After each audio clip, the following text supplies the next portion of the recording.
الله ربي والإسلام ديني ومحمدا رسول الله.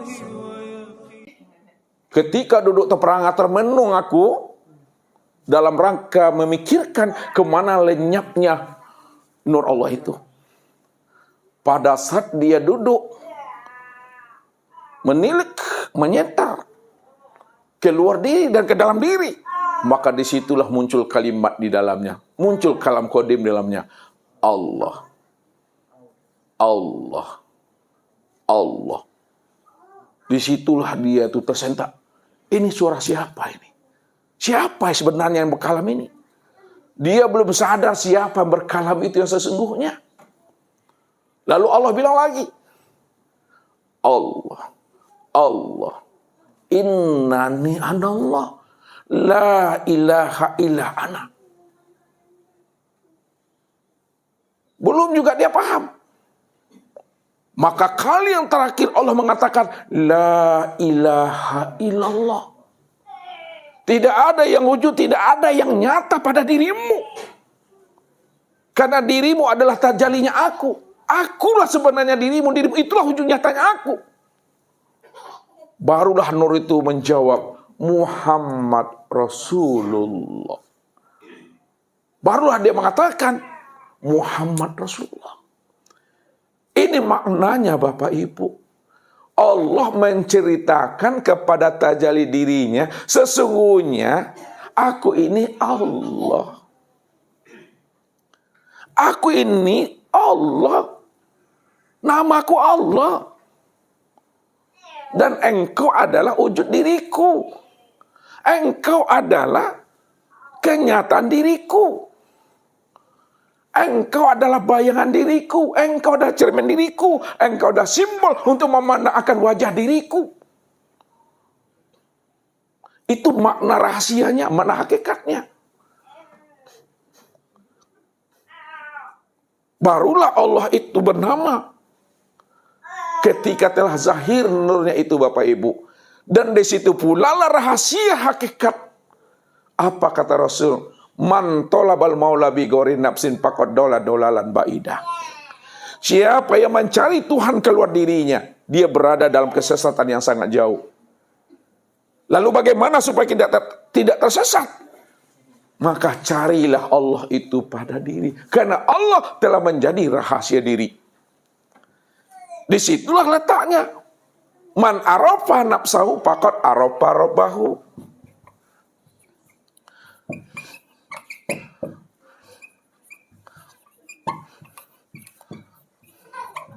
Siapa yang kenal dirinya, pasti dia kenal akan Robnya.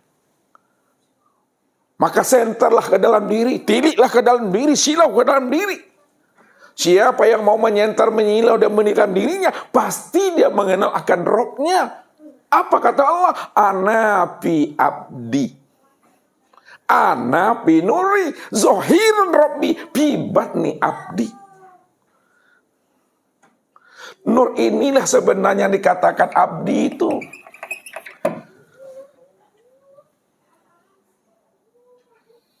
Nur ini yang disebut namanya batin daripada abdi.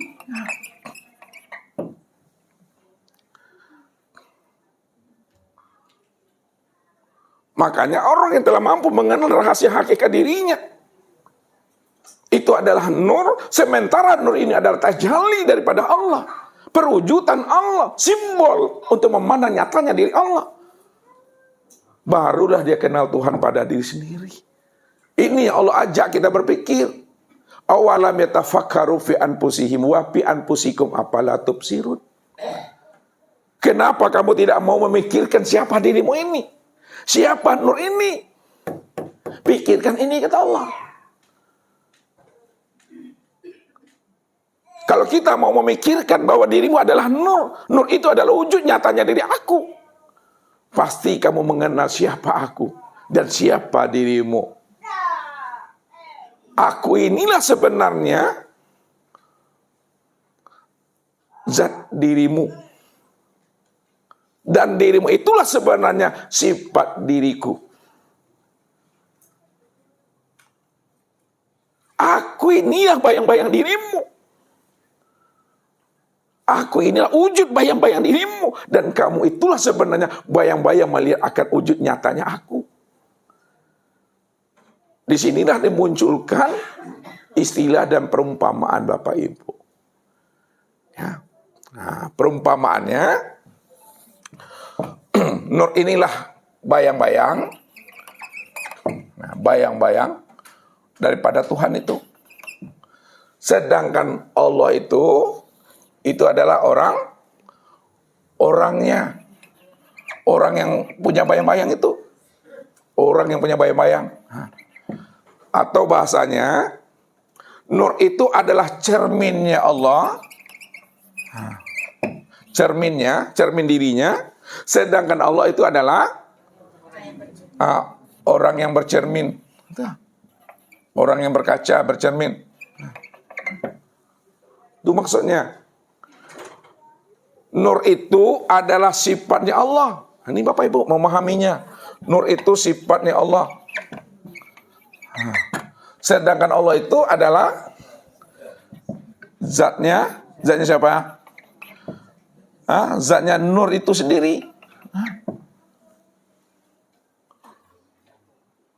Maka zat dengan sifat Esa Bapak Ibu.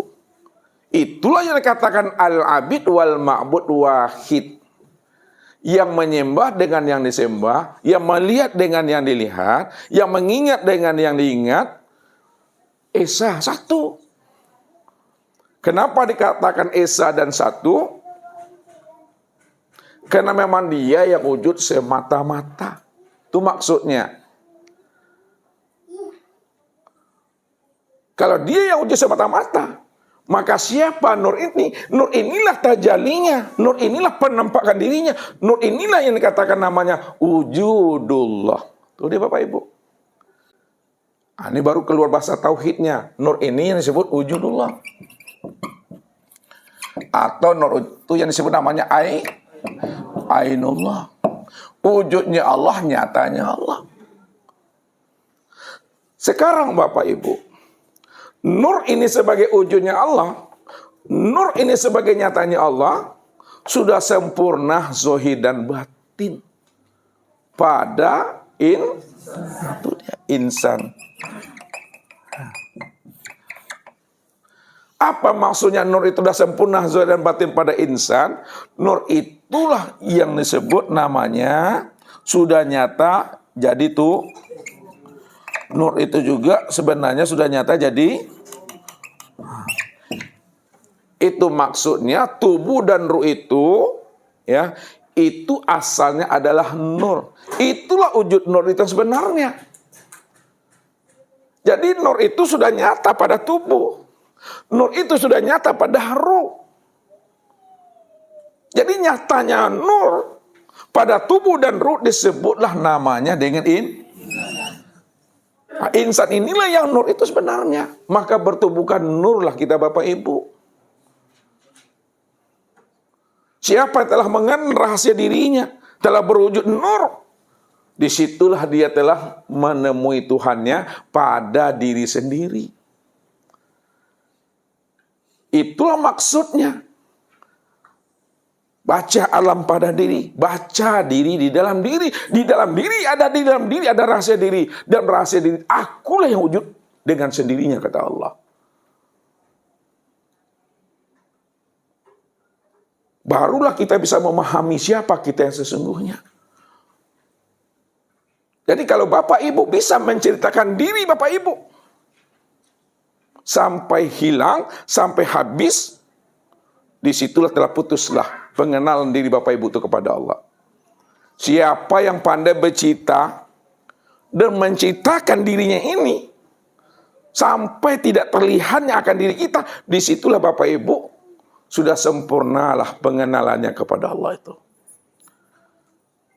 Bisa Bapak Ibu menceritakan diri sendiri sampai tidak nampak lagi diri. Pak Abdul bisa menceritakan diri sehingga tidak terlihat lagi diri Pak Abdul di situ. Mesti bisa. Wajib bisa. Sebelum datangnya ajal. Lalu bagaimana Bapak Ibu menceritakan diri supaya tidak lagi terlihat diri? Karena yang wujud dan yang nyata itu hanya Allah. Karena Allah cuma yang wujud.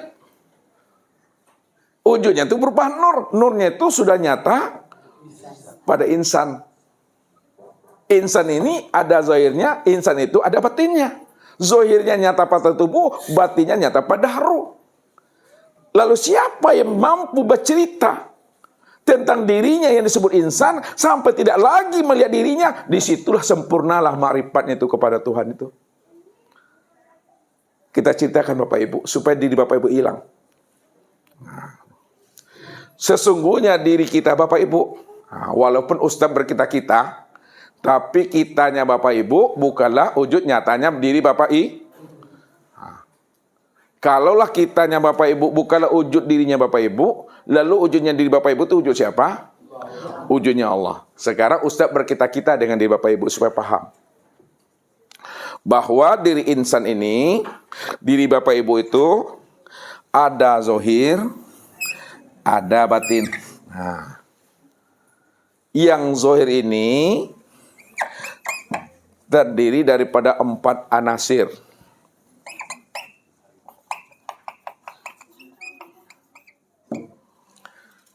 Dan yang batin ini, ya, ruh itu juga terdiri daripada 4 anasir. Lihat. Mana yang dikatakan 4 anasir pada tubuh? 4 anasir pada tubuh ini, Bapak Ibu, inilah yang disebut namanya dengan anasir api. Kemudian angin, air, tanah.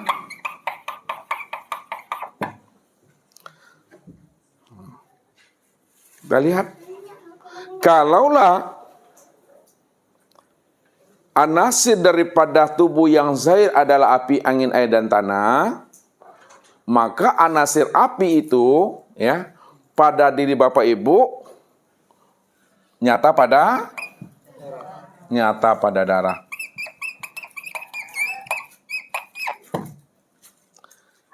Inilah yang disebut istilahnya menerangi alam batang tubuh ini. Api itu pada diri Bapak Ibu jadi darah. Ini yang disebut namanya menerangi alam batang tubuh. Kemudian angin. Ini angin ya? Itulah kena lapar juga tadi itu. Ya. Nggak apa-apa, biar aja lagi itu. Pandangan itu selalu nipu tuh. Dengan ucapan Ustaz aja lah, pahami. Angin pada diri Bapak Ibu itu jadi apa? Aurat. Angin pada diri Bapak Ibu urat itu, ini yang disebut namanya menggerakkan alam batang tubuh. Kemudian air pada diri Bapak Ibu apa? Tulang. Air yang menjadi tulang pada diri Bapak Ibu, inilah yang dikatakan menegakkan alam batang tubuh. Menegakkan alam batang tubuh. Kemudian tanah pada diri Bapak Ibu, daging. Kulit daging. Tanah yang menjadi daging pada diri Bapak Ibu, ini yang dikatakan mengokohkan alam batang tubuh. Ini yang disebut namanya anasir zahir. Sekarang anasir zahir itu sebenarnya kita perteli lagi, kita tilik lagi. Kalaulah anasir zahir itu adalah api, angin, air, dan tanah, Bapak Ibu mesti mampu mengenali asal muasal daripada tanah itu. Asal tanah daripada air, asal air daripada angin, asal angin daripada api, asal api daripada nur. Atau bahasa yang paling simpel lagi, asal tanah adalah nur, asal air adalah nur, Asal angin adalah nur, asal api juga adalah nur. Maka tubuh yang zahir ini yang disebut namanya dengan Nur Muhammad. Tubuh yang zahir ini disebut Nur Muhammad. Ya. Pandangan zahir memang nampak darah, urat, tulang, daging. Pandangan zahir nampak darah, urat, tulang, daging. Pandangan hati adalah nur. Itu dia. Itu yang pertama memahaminya. Yang kedua, anasir yang batin. Juga ada 4. Anasir yang batin yang nyata pada ruh juga 4. Ini yang disebut namanya wujud. Ilmu, nur, suhud. Bahwa asal suhud, asal nur, asal ilmu, asal wujud pada diri Bapak Ibu itu, lihat. Wujud itu adalah zat. Ilmu itu adalah sifat. Nur itu adalah asma. Sedangkan suhud itu adalah af'al. Ya. Itu makna hakikatnya bahwa suhud, nur, ilmu, dan wujud, af'al, asma, sifat, dan zat, yang nyata af'al itu pada tubuh, yang nyata asma itu pada hati, yang nyata sifat itu pada ruh, yang nyata zat itu pada sir, hakikatnya juga adalah nur. Kalaulah hakikatnya adalah nur, itu artinya insan yang bertubuh zahir dan bertubuh batin itu hakikatnya adalah nur. Itulah dia yang maksud Nur Muhammad, bukan Nabi Muhammad.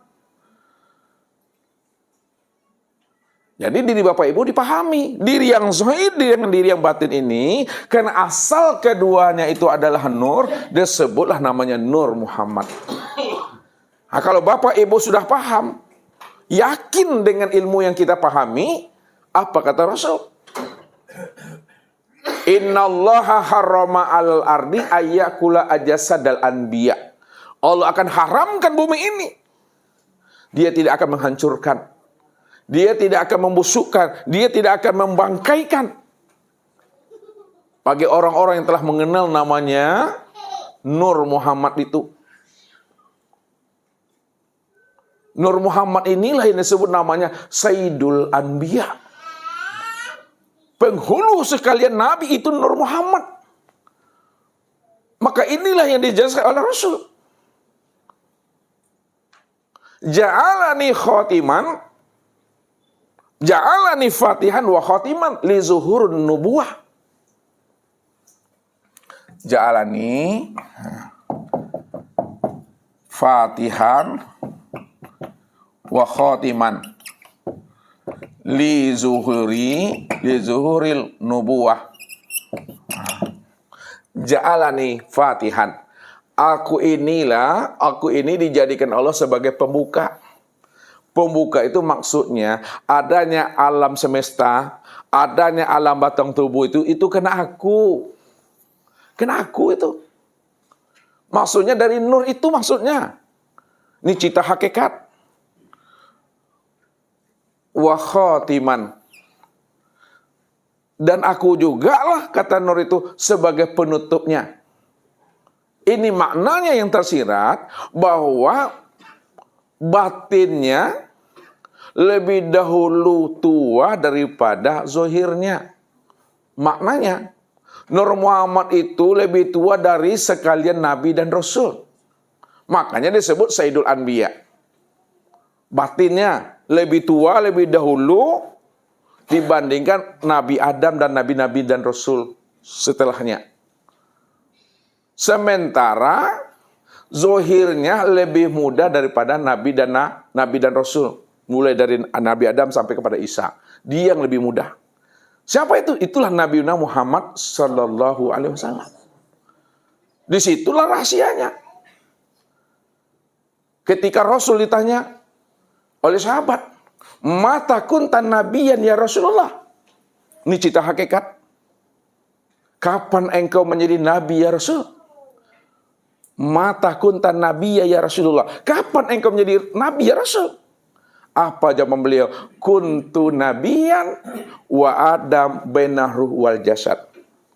Aku sudah lebih dahulu menjadi nabi, padahal Adam baru antara ruh dengan jasad. Aku udah dulu jadi nabi. Itu maksud yang sebenarnya, aku dahulu menjadi nabi, itu dari sisi nur, dari sisi hakikat. Atau disebut juga dari sisi ruhani. Lebih tua dia, Adam baru antara tubuh baru, antara air baru, dan jasad. Dia sudah dahulu jadi nabi. Barulah zahirnya datang kemudian. Urutannya nabi yang keberapa? 25. Itu dia. Makanya kalau kita bercerita tentang Muhammad, ya seperti mata pedang. Dua sisi mata pedang. Apa maksudnya kalau kita bercerita tentang Muhammad? Seperti dua sisi mata pedang. Ke atasnya dia kodim, ke atasnya dia kodim, ke bawahnya dia baru. Nah. Apa maknanya di atas dia kodim? Dikatakan kodim karena yang si kodim. Dikatakan kodim karena nur ini adalah tajalli daripada Allah. Tajalli itu apa artinya? Ini adalah kenyataan daripada Tuhan. Dikatakan dia baharu karena dia telah wujud nih dia, wujud insan sempurnalah pada Nabi Muhammad sallallahu alaihi wasallamnya. Sallallahu alaihi wasallam. Itu maksudnya tuh. Ke atas dia kodim, ke bawah dia baharu. Dikatakan dia kodim ke atas karena dia itu adalah tajalli wujud nyatanya Allah. Dikatakan dia baharu karena dia telah wujud berupa insan. Makanya insan dengan Allah, Allah dengan insan tidak boleh dipisah ceraikan. Kenapa tidak boleh dipisah ceraikan? Allah dengan insan, insan dengan Allah, itu hubungannya zat dengan sifat, sifat dengan zat. Insan ini yang disebut namanya sifat. Allah itu disebut namanya dengan zat. Makanya tidak pernah berpisah cerai zat dengan sifat, sifat dengan zat. Nyatanya zat kena sifat, zohirnya sifat kena zat. Untuk memandang zat, lihatnya kemana? Memandang kepada sifat. Kenapa memandang zat? Memandangnya kepada sifat. Siapa sifat ini? Sifat inilah wujud nyatanya diri Allah. Itulah rahasianya, nggak boleh dipisah ceraikan. Jadi kesimpulannya, karena Allah yang wujud semata-mata, terang dan jelas, kesempurnaan wujud Allah terang yang jelas itu sempurnalah pada insan. Insan itulah kesempurnaan memandang nyatanya wujud Allah itu. Kalaulah insan ini kesempurnaan memandang nyatanya wujud Allah, maka disebutlah insan itu namanya insan kamil mukamil. Insan paripurna. Insan paripurna. Disitulah diumpamakan, bukan diumpamakan, dijelaskan dengan bahasa simbol bahwa dia itu, Muhammad itu adalah basyarun laisa kal basyar. Muhammad ini yang sudah wujud tadi, Nabi Muhammad itu basyarun laisa kal basyar. Apa artinya itu? Basarun laisa kal basar, dia itu adalah manusia yang bukan seperti manusia biasa. Manusia tapi bukan manusia biasa. Inilah memandang hakikat nur di situ. Ini yang dipahami akan rahasia diri kita.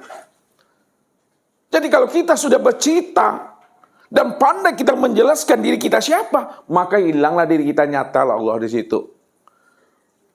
Disitulah Bapak Ibu mampu mengenal siapa yang abid dan siapa yang ma'bud. Rupanya yang abid dan yang ma'bud hanya Dia.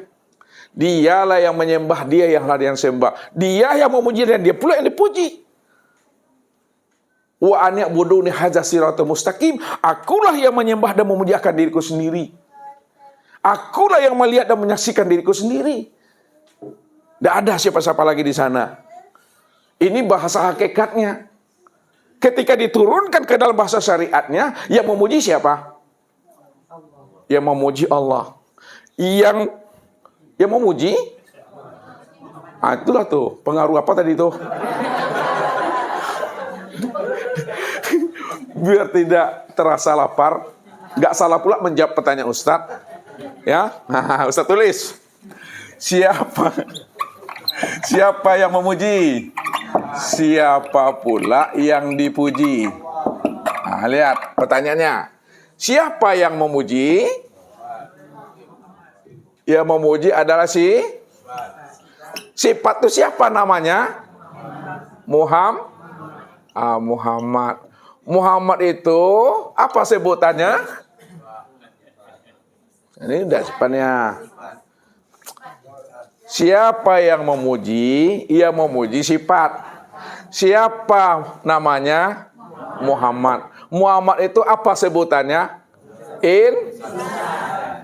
Insan itu nama halusnya siapa sebutannya? Hamba itu siapa tuh? Aku. Ya, aku. Siapa yang dipuji? Yang dipuji adalah zat. Zat itu siapa namanya? Allah. Itu dia. Allah itu apa nama sebutannya? Asailah. Disebut namanya sir atau rahasia. Siapa rahasia tuh? Aku doang. Aku siapa? Aku yang tua. Aku tua. Aku tuh Allah Qadim Wujud. Allah Qadim Wujud. Siapa yang wujud? Yang wujud itu tua. Si tua itu yang wujud. Tuhan wujud Allah. Ya aku tua, makanya yang tua itu bukan ibu. Aku, jangan merasa tua. Kan ini nggak ada. Makanya tua aku. Itu rahasianya tuh. Esa tuh Bapak Ibu. Makanya dihantarkan secara kias, pandangan Zohir nampak apa? Pandangan Zohir nampak pandangan Zohir nampak insan, pandangan batin nampak Allah. Oleh karena itu pandang Allahnya apa yang dilihat oleh mata. Apa yang dilihat oleh mata itulah sebenarnya wujud nyatanya diri Allah. Jangan kita melihat apa yang dipandang oleh mata.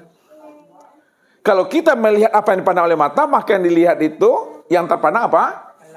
Alam dan sesuatu. Tapi pandang Allahnya apa yang dilihat oleh mata. Apa yang dilihat oleh mata pada alam, pada sesuatu, itulah wujud nyatanya diri Allah. Ketika sudah terpandang wujud diri Allah itu pada alam, pada hamba, pada insan, pada diri Bapak Ibu, rahasiakanlah diri aku itu pada dirimu. Itu maksudnya, jangan kamu katakan kamu itu Allah. Jangan kamu bilang Allah itu dirimu. Allah katakan Allah, dirimu katakanlah dirimu. Walaupun kamu katakan dirimu adalah dirimu, namun hakikatnya kamu sudah paham dan mengerti bahwa dirimu inilah wujud nyatanya diri Allah. Namun dirahasiakan dia. Apa kata Ustadz? Kalau beras sudah menjadi lontong, bolehkah lontong mengatakan dirinya beras? Tidak boleh. Siapa yang mengatakan bahwa lontong itu adalah beras, secara pandangan syariatnya, itu payah dah tuh. Termasuk golongan ODGJ itu dah. Ya, Bapak Ibu mau beli lontong, tapi dibilang apa? Bu, beli beras apa, Bu? 5.000. Itu tuh. Jadi rahasiakanlah itu. Walaupun disebut lontong, tapi kita paham bahwa lontong itu itulah wujud beras. Di situ mendudukkan di alam dunia ini, di alam syariat ini, di alam syahadah. Ya. Kalau kita sudah kenal Allah, rahasiakanlah wujud Allah itu pada insan, walaupun dirahasiakan, namun hakikatnya Bapak Ibu kan sudah paham bahwa insan itu tiada lain, wujud nyatanya diri Allah. Disitulah lepas daripada syirik itu. Lepas kita daripada syirik. Ya. Apa sebabnya lepas daripada syirik? Karena kita mampu memandang segala yang wujud itu tiada lain adalah dirinya. Makanya Nabi bilang, man nazara ila syai'in malam yarallahu fihi fa huwa batil. Barang siapa yang bisa memandang kepada sesuatu, lalu dia tidak mampu memandang Allah yang benar-benar wujud dan nyata pada sesuatu itu, tak mampu dia memandang Allah yang telah wujud pada sesuatu itu, itulah pandangan yang berdosa. Jadi pandangan yang tidak berdosa itu mampu memandang Allah pada segala yang wujud, dan segala yang wujud itulah yang nyatanya akan wujud rupa Allah itu. Namun rahasiakanlah di situ. Apa makna rahasiakan di situ? Jangan disebut sesuatu itu Allah. Itu dia. Rahasiakan. Walaupun dirahasiakan, Bapak Ibu kan sudah paham. Inilah orang yang arif dan bijaksana dalam memahami ini. Ya. Sehingga dia mengerti bagaimana menempatkan sesuatu itu. Tapi kenapa Ustaz jelaskan terang-terang kayak gini? Ini dalam rangka ta'lim wal muta'alim. Supaya terang, supaya jelas siapa diri Bapak Ibu ini. Ya. Ini dalam rangka belajar. Dalam rangka ta'lim. Tapi setelah Bapak Ibu paham, tak boleh lagi menerangkan, menjelaskan, menyebut hakikat itu pada alam syariat ini. Dibungkus hakikat itu dengan syariat. Walaupun dibungkus dengan syariat, kita tahu isinya itu adalah hakikat. Itu dia. Beribadah, kalau tidak mengenal yang isinya, beribadah tidak mengenal hakikatnya, maka itu hampa dan sia-sia. Kalau hampa dan sia-sia, maka amal ibadah itulah yang disebut namanya amal ibadah rutinitas. Amal ibadah ritual. Nggak ada manfaatnya, nggak ada faedahnya. Inilah orang yang tertipu dengan amalan dirinya sendiri. Wahum yasabuna annahum yuhsinuna sun'a.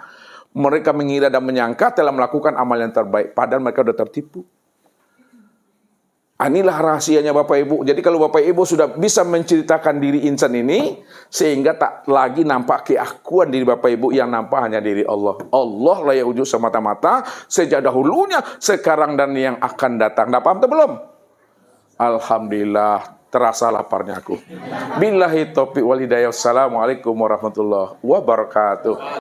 Allahu Rabbi wal Islamu dini wa Muhammadan Rasulullah.